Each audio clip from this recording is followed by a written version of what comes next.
Amigas, amigos de 18 minutos, bienvenidos a una nueva edición de un esfuerzo que hacemos en conjunto el Grupo Mundo Ejecutivo, Smart Speakers y la Asociación Mexicana en Dirección de Recursos Humanos a Medir.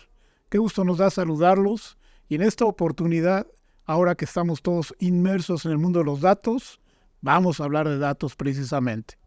Y saludo a mi amigo y compañero de cada emisión, mi amiguísimo Pancho Rodríguez. Pancho, ¿cómo estás? Encantado de estar contigo, con nuestro gran invitado. Pues va a estar muy interesante el programa de hoy, amigos.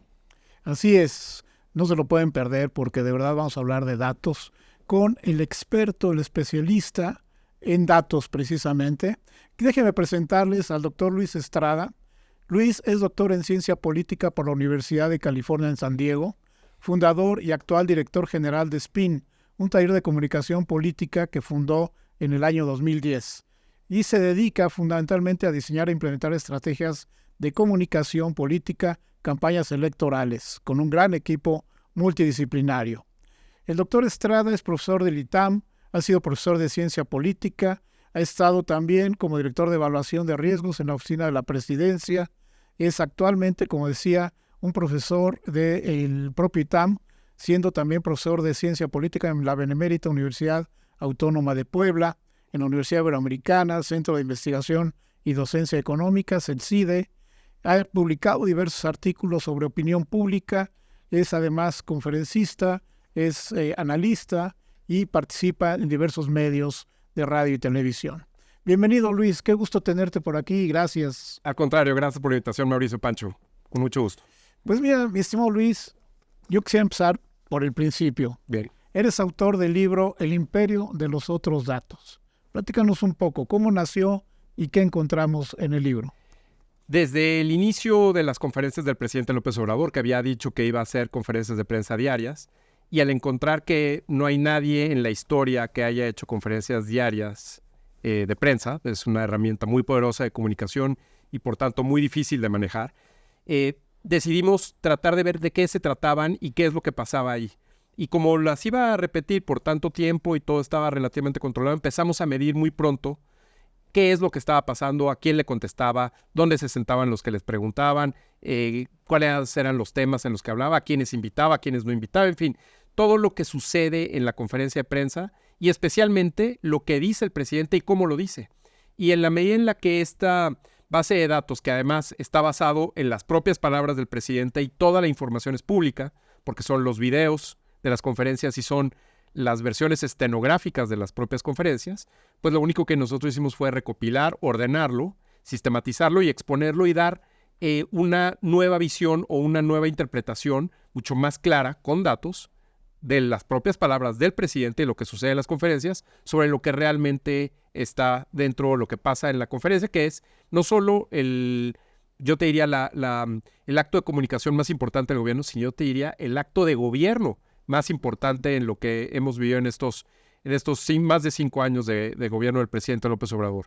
Lo que vemos es que no es un ejercicio ni de transparencia, ni de rendición de cuentas, ni de información, como él dice que es, sino más bien es propaganda pura y dura.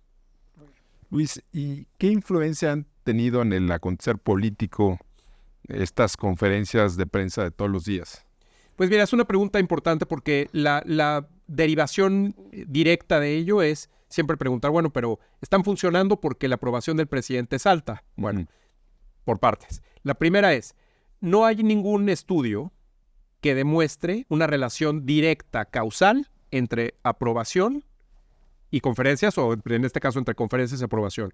En realidad, tiene mucho más que explicar que el presidente dé programas sociales para tener la aprobación que tiene que cualquier otra variable en diferentes estudios.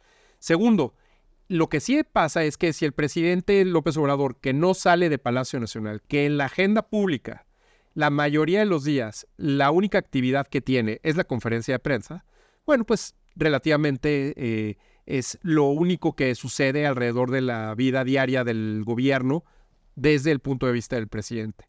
Y tercero, sobre todo, en un ambiente controlado, como lo que hemos visto, que el presidente y su equipo deciden dónde se sienta, quién pregunta, qué preguntas toma, y sobre todo, pues, al fin de cuentas, el que responde. En un ambiente así, pues la verdad es que cualquiera podría ser un genio de la comunicación, como algunos han catalogado al presidente. Con conferencias de prensa arregladas, cualquiera puede hacer una conferencia de prensa diaria, ¿no? Correcto. Y de alguna manera, tú que eres experto en el mundo de los datos, algo que me llama mucho la atención es el impacto que tienen las encuestas. Realmente, danos tu opinión sobre el manejo de encuestas en México, en Estados Unidos, internacionalmente. Pues mira, finalmente las encuestas que en algún momento en México se propusieron como una especie de solución a los conflictos postelectorales o preelectorales incluso también en México, también me parece por falta de transparencia, quizá por conflictos de interés entre los propios encuestadores, pues se han vuelto una fuente. En lugar de ser una solución al conflicto, se han vuelto una fuente de conflicto, porque ahora pues cada quien muestra sus propias encuestas. El presidente utiliza una en la cual dice que es el segundo o tercer presidente mejor evaluado del mundo, una encuesta que solo evalúa a 12 presidentes de más de 180, en fin, ¿no? Se escoge, es así como maneja el presidente los datos en la conferencia y en su gobierno en general, pero pues creo que debiéramos avanzar hacia un modelo de más transparencia y de total apertura en los datos, en la información, para que cualquiera pueda, pues como desde el punto de vista científico, replicar los hallazgos, no nada más decir en un PowerPoint, mi candidato tiene 60 puntos de ventaja o mi aprobación está en 80 puntos, si no hay cómo probarlo, ¿no? Viene la gran elección, ¿no? O sea, tenemos la elección presidencial por un lado, por otro lado tenemos la elección del Congreso, ¿no? Que se vuelve muy interesante con el plan C del presidente que está sacando, ¿no? De tener la mayoría absoluta para hacer los cambios. Calificada, calificada. Y por otro lado, los gobernadores y municipios. ¿Cómo ves esta combinación de todas esas elecciones y cómo lo sientes? Mira, hay un factor que llamémosle, jala o atrae el voto, que es la elección presidencial. Y al ser un sistema en el cual la reelección en México es relativamente nueva, no estamos acostumbrados a ver a los políticos que se reelijan, como en otros países, por ejemplo en Estados Unidos, se centra todo en la figura de la elección más importante, en este caso en la de presidente. Y el impacto de esa elección jala o arrastra todo el voto en las demás elecciones. Va a haber estados en los que haya 6 boletas. 6. Imagínate, ¿no? Gobernador, senador, presidente, diputado federal, diputado local y presidente municipal. Entonces, la idea de que puede haber voto dividido, voto diferenciado, que haya, como en Estados Unidos, alguien vota por Congreso y alguien vota para presidente, no se da en México. La verdad es que el 85% aproximadamente de la gente vota todo igual. Y todo va en la misma línea del voto de presidente. Por eso el presidente López Obrador tuvo las mayorías que tuvo en 2018 debido al arrastre que trajo en la elección presidencial.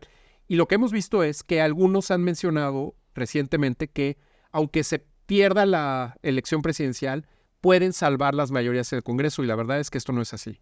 En 2012, en 2018 y en 2006, 12 y 18, los presidentes han tenido un apoyo de sus partidos, o los partidos que lo han llevado a la presidencia o que lo acompañan, de en promedio 6 puntos porcentuales más en el Congreso.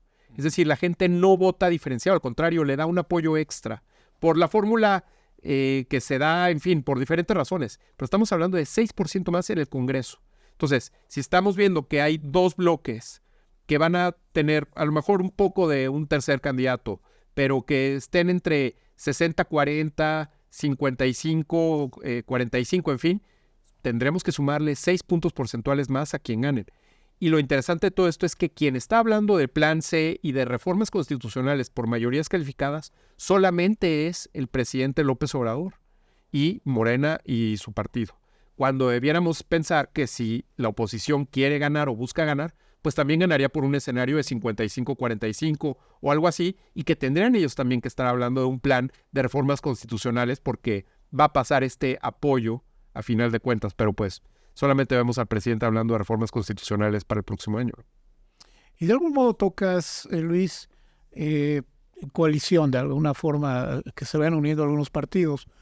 ¿Realmente qué futuro le ves a las coaliciones? ¿Qué peso realmente pueden tener? Ya, se ha hablado mucho recientemente de gobiernos de coalición, y todo el mundo lo mete como plan de campaña, ¿no? Vamos a hacer un gobierno de coalición. La verdad es que el número exacto de gobiernos de coalición en sistemas presidenciales en la historia es 0 en el mundo. No hay incentivos para que los partidos se mantengan cohesionados en un sistema presidencial.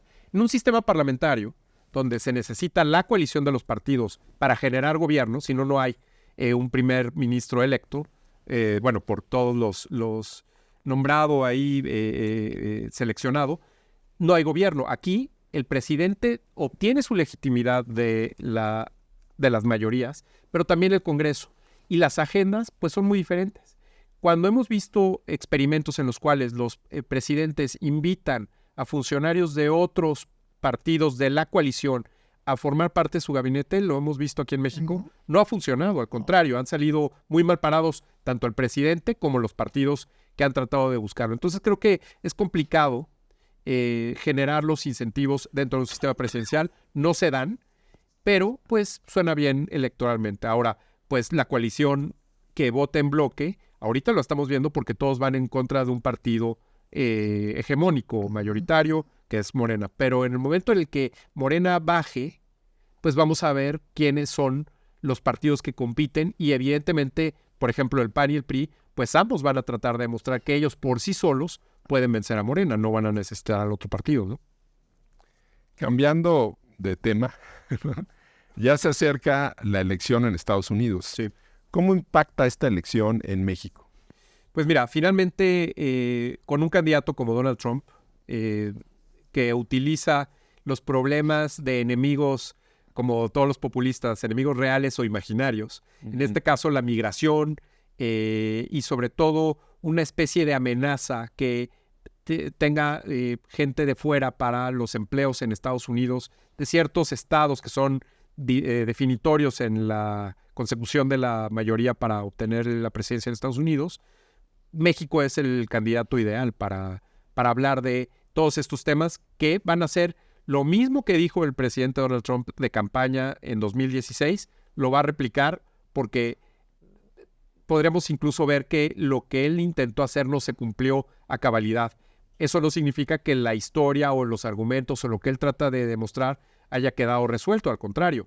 Ya hoy vemos que migración es un tema crucial en las campañas, que los republicanos van a golpear a los demócratas, a Joe Biden, directamente en temas de migración, y que además pues las caravanas migrantes van a seguir llegando de Centroamérica hacia Estados Unidos, pasando por México. Ese tema no ha quedado resuelto. México se convirtió en el papel en un tercer país de refugio de todos estos migrantes, cosa que dijo el presidente López Obrador que no haría y que hoy niegan, pero que de cualquier forma se ha vuelto una especie de muro, de alguna forma técnico, el cual México retiene a los migrantes que no pasan a Estados Unidos por las amenazas que tuvo Donald Trump con los temas de aranceles. Entonces, si en el caso de que Donald Trump sea el candidato, falta ver la definición por parte de la Suprema Corte de Estados Unidos, va a ser una lucha por temas relacionados directamente con México y me parece que también va a ser interesante ver cómo se pronuncian las candidatas, el candidato en México